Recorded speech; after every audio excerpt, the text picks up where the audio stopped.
Bonjour à tous, bienvenue dans ce nouveau bulletin météo prophétique.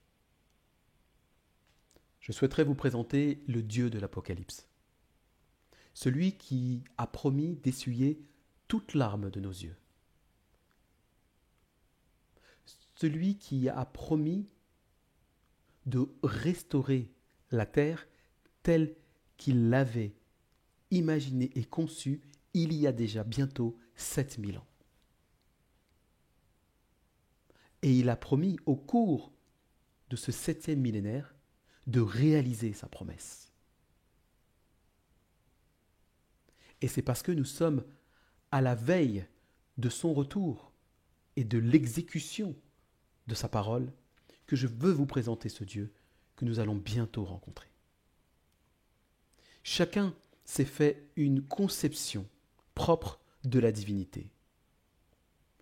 Pour une certaine catégorie, il n'y aurait qu'un seul Dieu, un esprit divin unique, sans distinction de personne, mais qui se manifeste de plusieurs façons. Parfois, il se manifeste en tant que Père, parfois, il se manifeste en tant que Fils, ou parfois, il se manifeste en tant que Saint-Esprit. Mais c'est toujours et uniquement la même personne. Une deuxième catégorie considère qu'il y a deux personnes divines, le Père et le Fils. Le Fils étant engendré du Père.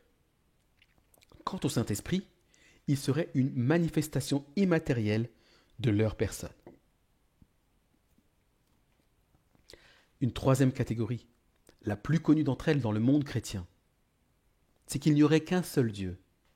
Mais ce Dieu serait composé de trois personnes distinctes, pleinement divines, connues comme étant le Père, le Fils et le Saint-Esprit, résumés dans le terme Trinité. Laquelle de ces catégories est la plus fidèle à la révélation donnée dans l'Apocalypse? L'Apocalypse est le dernier livre de la Bible et s'ouvre par ce prologue, Apocalypse de Jésus-Christ que Dieu lui a donné. De facto, nous pouvons écarter la Trinité, puisque Dieu est composé de trois personnes. Or, ici, Dieu donne à Jésus-Christ une révélation. Donc, il ne peut pas donner à lui-même une même révélation. Donc, Dieu est différent de Jésus-Christ. Il ne peut pas être non plus le Dieu unitarien qui se manifeste de plusieurs façons, puisqu'il ne peut pas non plus se donner à lui-même une révélation. D'ailleurs, le terme de Dieu est cité 86 fois dans les livres d'Apocalypse. C'est l'un des termes les plus cités, ce qui fait de Dieu l'élément central de cette révélation. Le terme de Jésus, lui, est cité 12 fois dans les livres de l'Apocalypse. Néanmoins, Jésus a déclaré qu'il est le seul à connaître Dieu et à le révéler à qui il veut. C'est pourquoi nous allons étudier 7 versets identifiant le Dieu de l'Apocalypse. Premièrement, c'est celui qui est assis sur le trône. Nous trouvons pas moins de 10 occurrences qui répètent celui qui est assis sur le trône. Exemple, Apocalypse 7, verset 10, le salut est à notre Dieu qui est assis sur le trône et à l'agneau. Encore une fois, vous voyez, il y a une distinction entre le Dieu qui est assis sur le trône et Jésus-Christ, symbolisé par l'agneau. C'est ce qu'avait montré Dieu dans une vision au prophète Daniel. Pendant que l'on plaçait des trônes, l'ancien des jours, c'est-à-dire Dieu, s'assit. Son vêtement était blanc comme la neige et les cheveux de sa tête étaient comme de la laine pure. Son trône était comme des flammes de feu et les roues comme un feu ardent. C'est bien l'ancien des jours, Dieu, qui est assis sur le trône et qui est donc le souverain du ciel. Et Jésus, qui est le chef et le consommateur de notre foi, est mort et ressuscité et est monté dans le ciel pour s'asseoir à la droite du trône de Dieu. Donc il ne peut pas être lui-même Dieu, puisque lui-même est assis à la droite de celui qu'on appelle Dieu dans le ciel et que tous les anges adorent. Deuxièmement, on l'appelle aussi le Seigneur Dieu. On retrouve 8 occurrences dans l'Apocalypse.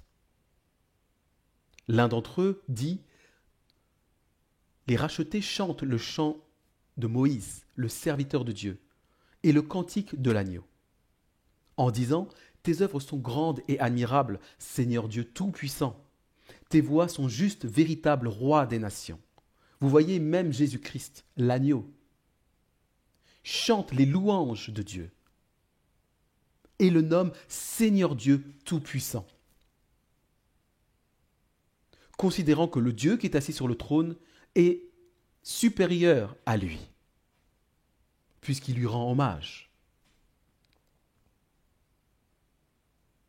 L'ange Gabriel qui se trouve auprès de Dieu et qui le côtoie au quotidien confirme cette compréhension, puisqu'il dit à Marie, « Il sera grand, ce Jésus, il sera appelé Fils du Très-Haut, et le Seigneur Dieu lui donnera le trône de David, son père. » Le Seigneur Dieu de l'Ancien Testament comme du Nouveau Testament, c'est le Dieu de l'Apocalypse.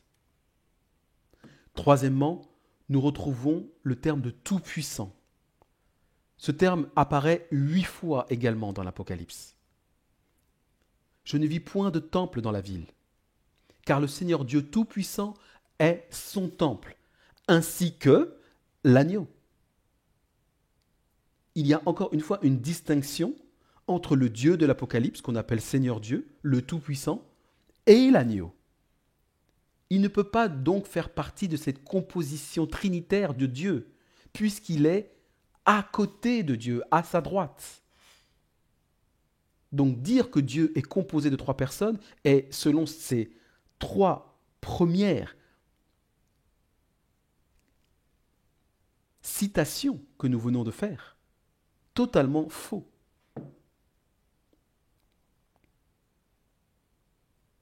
Le Tout-Puissant est apparu à Abraham, Isaac et Jacob comme le Dieu Tout-Puissant. Mais il n'a pas été connu d'eux sous le nom de l'Éternel. Voici encore un autre nom par lequel nous pouvons trouver l'appellation de Dieu. Dieu, semble-t-il, est une personne unique, qui n'est pas composée de plusieurs personnes, mais qui n'est composée que de lui-même. Et il subsiste par lui-même. Il n'a besoin de personne.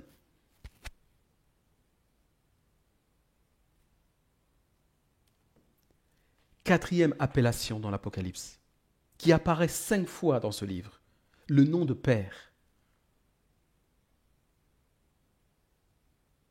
Oh, c'est grâce à Jésus que nous pouvons aujourd'hui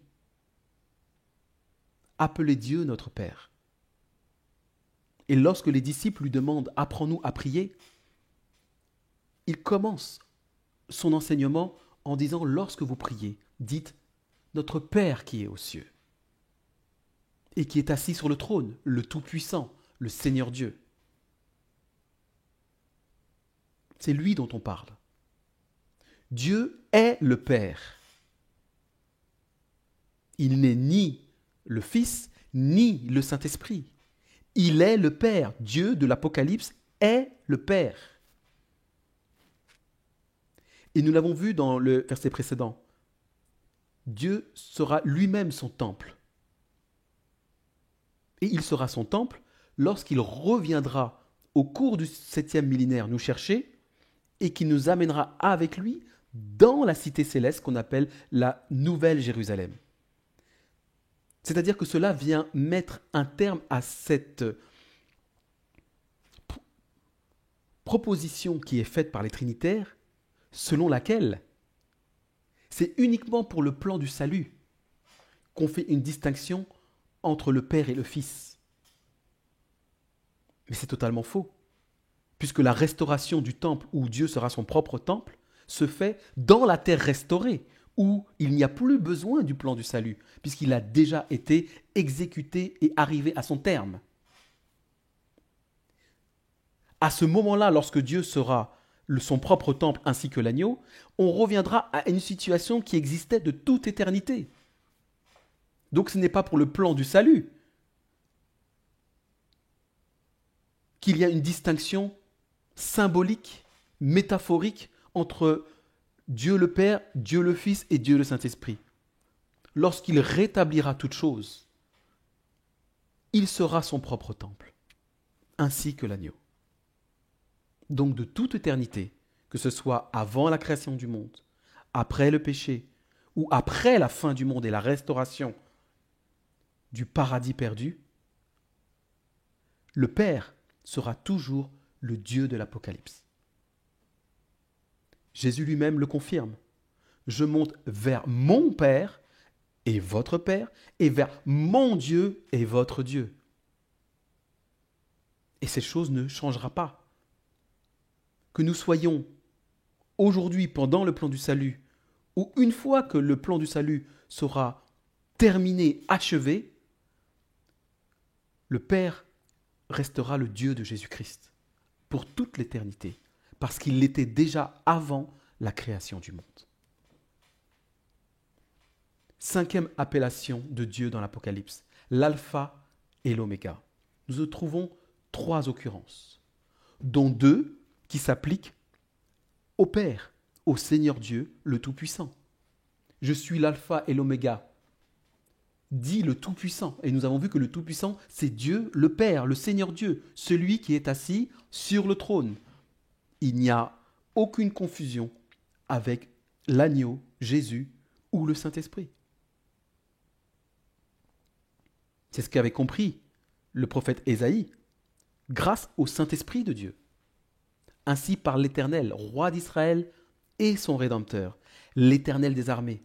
Je suis le premier et je suis le dernier. Et hors moi, il n'y a point de Dieu.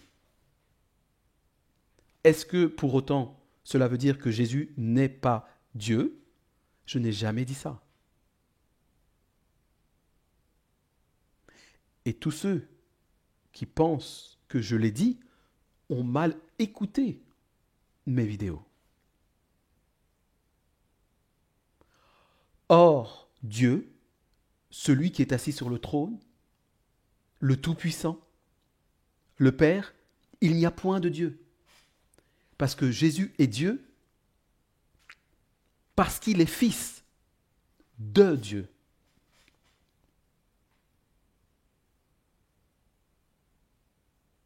Et c'est ses origines divines qui le qualifient de Dieu. Voilà pourquoi il peut dire « Hors moi, il n'y a point de Dieu ».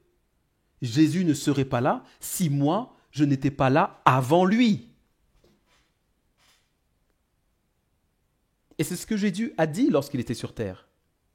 Le Père est plus grand que moi. Or, le mot grec utilisé pour dire qu'il est plus grand que moi signifie également celui qui m'a précédé, celui qui était avant moi.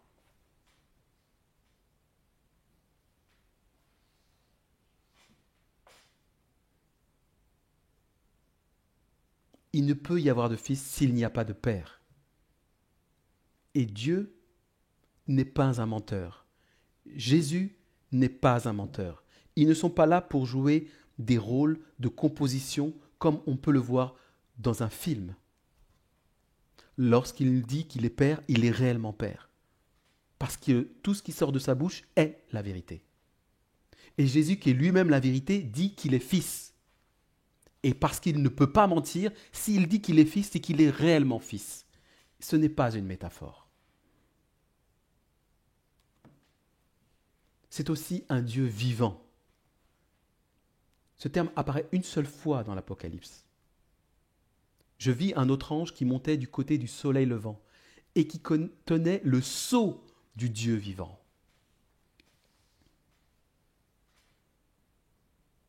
C'est ce qu'a compris le prophète Jérémie. L'Éternel est Dieu en vérité. Il est un Dieu vivant et un roi éternel. Et c'est ce qu'a répété Simon-Pierre lorsque Jésus a demandé aux disciples « Qui dites-vous que je suis ?» Et sous l'influence du sceau de Dieu, du Saint-Esprit, Simon-Pierre répondit à Jésus « Tu es le Christ, le Fils du Dieu vivant. » Et Jésus lui répond que ce n'est pas de toi que cela vient, mais c'est mon Père qui est dans les cieux qui t'a révélé mon identité, mon CV, mon ADN.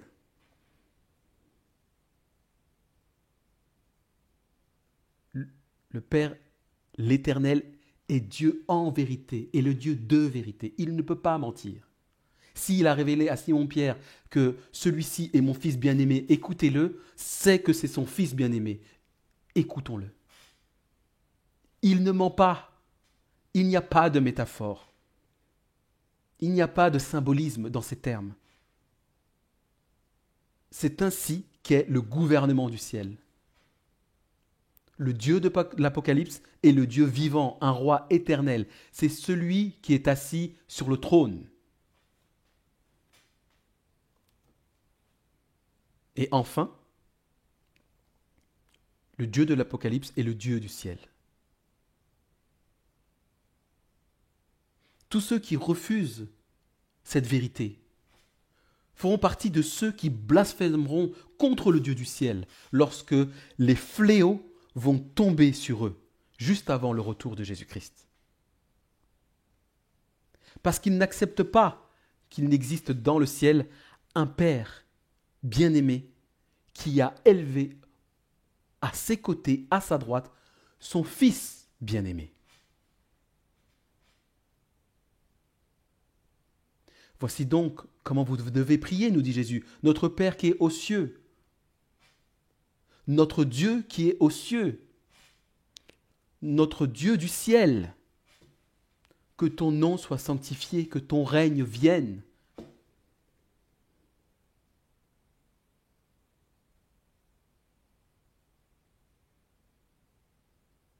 Car c'est après sa résurrection que Jésus-Christ, qui se trouve aujourd'hui à la droite de Dieu, est monté au ciel.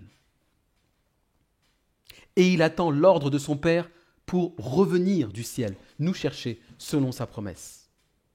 Voilà pourquoi il est dit que ni le Fils, ni les anges ne feront connaître, ne feront savoir le jour et l'heure de son retour où le Père a fixé de sa propre autorité. Car c'est lui qui a le dernier mot. C'est normal puisqu'il est l'alpha et l'oméga, le début et la fin. Donc il est normal que le mot de la fin, qui va mettre un terme à cette terre désolée, revienne au Dieu du ciel, à celui qui est assis sur le trône et que nous nous apprêtons à rencontrer pour qu'il vienne essuyer toute larme de nos yeux. En conclusion, je ne vous tiendrai pas plus longtemps. Le Dieu que nous allons rencontrer dans ce 7e millénaire qui va bientôt commencer d'ici 2027, c'est le Dieu de l'Apocalypse. C'est celui qui est assis sur le trône. C'est le Tout-Puissant. C'est le Seigneur Dieu. C'est le Père. C'est le Dieu du ciel. C'est celui qui nous aime. C'est celui qui veut vivre au milieu de nous. Et il a choisi son Fils bien-aimé Jésus pour mener à bien son rêve, ses aspirations, celle de vivre au milieu de nous, d'un peuple qui a été purifié et qui est saint comme lui-même est saint, qui est parfait comme lui-même est parfait. Et seul le sang de Jésus-Christ peut nous rendre saints, justes et parfaits, comme son Père. Voulez-vous le rencontrer ? Moi, je souhaite le rencontrer et cette vidéo est faite pour vous inviter à cette rencontre, car elle est imminente. J'espère qu'à travers cette courte vidéo, vous comprenez à quel point Dieu vous aime. Je conclurai. C'est le Dieu qui veut essuyer toute larme de vos yeux. Il n'a laissé ce soin à personne d'autre qu'à lui-même. Quel privilège! Ne tendez pas la main, ne repoussez pas la main qu'il vous tend en Jésus-Christ, afin de vous réconcilier avec lui. Que Dieu vous bénisse abondamment. Amen.